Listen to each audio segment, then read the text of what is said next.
Do you want to learn how to hire a VA from start to finish? In this short presentation, I'll walk you through our 5-part recruitment process. Let's jump in. Okay, now we're going to really dive into the meat of the presentation. So I'm going to take you through the 5-part process of how we actually hire a VA. So if you wanted to do it yourself, you could. And this is the exact process a recruitment team would do if you hired us as your provider. So the first step is really around preparation. So preparation starts with step 1 around methodology and structure. What I mean by that is you need to have some sort of methodology, a proven recruiting process. So we utilize the WHO methodology, which is from a book called Who by Jeffrey Smart. And there's a series of interviews and a series of recruiting processes that happen to give you the best chance to find the right candidate. Now, the second part when it comes to structure is around the EOS structure. How do you actually operate your business? Earlier, I referred to that as the entrepreneurial operating system. And so that's a framework in terms of how you actually operate your business. So now you pair having a proven recruiting process with having a proven operating framework for your business. Now you're set up for success. Step number 2 here is around the company level. Where does the new hire actually fit into the accountability chart? What's going to be the reporting structure? And what is our company culture fit if you haven't defined that already? Now, step 3 here is around creating the job description.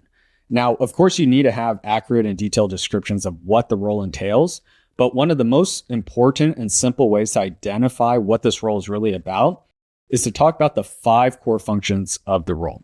What are the 5 core functions of this role and what outcomes are associated with that?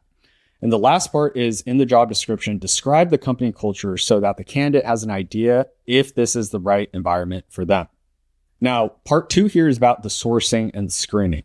So depending on what you're hiring for, whether it's full-time, it's part-time, or it's gigs, that's going to determine the platform that makes the most sense for you. Now, I've listed here a lot of different platforms. There's Upwork, onlinejobs.ph, Fiverr, LinkedIn, a lot more niche sites as well for the Philippines. But determining what type of hire you want will determine what marketplace makes sense. We're personally finding a lot of success right now on LinkedIn and onlinejobs.ph. Now, step 5 is the screening profile. So one of the most important things is don't just post and wait. A lot of people just post their job posts and they start to wait to see who comes in. But you must apply some sort of outbound strategy because you need to remember most of the time, top performers are already currently employed. So you need to have both an inbound and outbound strategy when it comes to screening profiles. Now, step 6 here is around the screening interview. So the key here is it's more about elimination and looking for fit. So this interview is really only about 15 minutes or so. And the goal here is you want to invest a little bit of time before you invest in a 60 or 90 minute interview. So some of the sample questions we asked here are, what are your career goals? What are you really good at professionally? What are you not good at or not interested in doing? And also asking them the full names of their previous 3 managers and what their managers would rate them on a scale of 1 to 10 on performance when you speak to them. Now, that is a very important part. You're applying what is called TORC, T-O-R-C, which stands for threat of reference check. You're already telling them, hey, I'm going to talk to your previous managers. So tell me, what do you think they're going to say about you? How are they going to rate you on a scale 1 to 10? So that starts to give you an idea of what they think their personal performance was in their previous role. Now, part 3 here is about interviews. So they've gone past the screening part. You do want to invest now 60 or 90 minutes into this interview. And so step 7 is about the experience interview. So you go in chronological order to understand their career journey and motivations. So you start from the very beginning until where they are presently. That really starts to show what is this person actually interested in and what motivates them. Number 2 is you want to look for specifics. A players will always be able to give you specifics.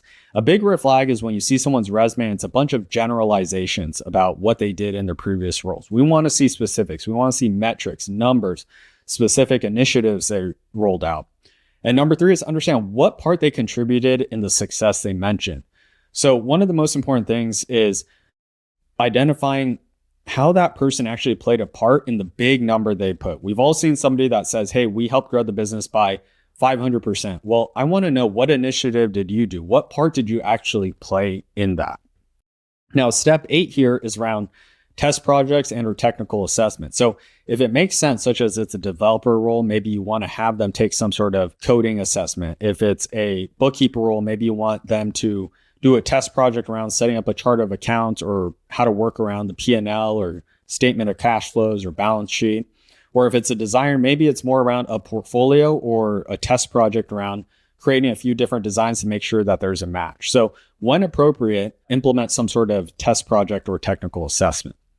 Now, number 9 here is you ask for 3 to 5 references. And we always say that 2 of them must be previous managers.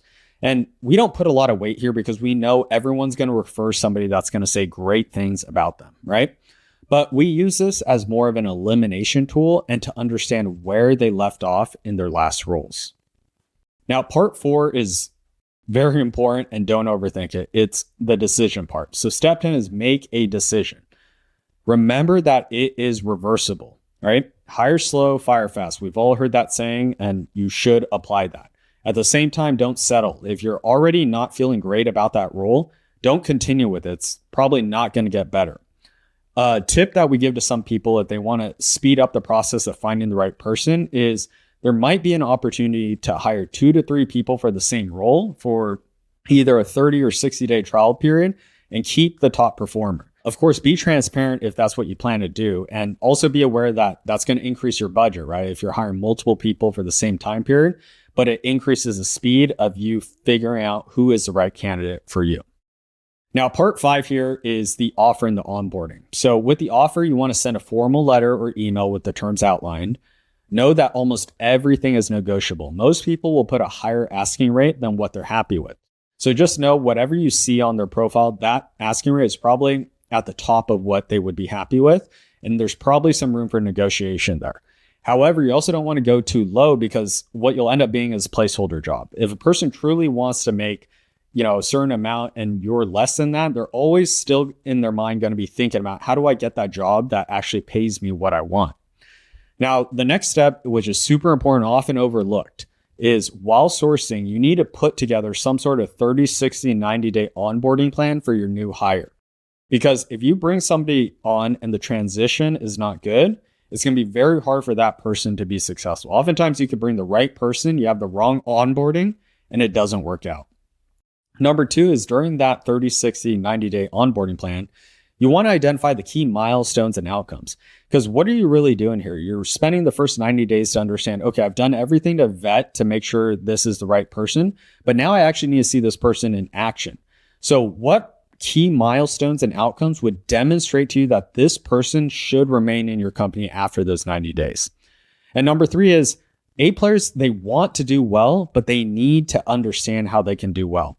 Right? It's like placing a team member onto your team, but you don't show them how do we win? What outcomes actually matter? What place do I actually need you to be in? Right? So that's super important to have that onboarding part.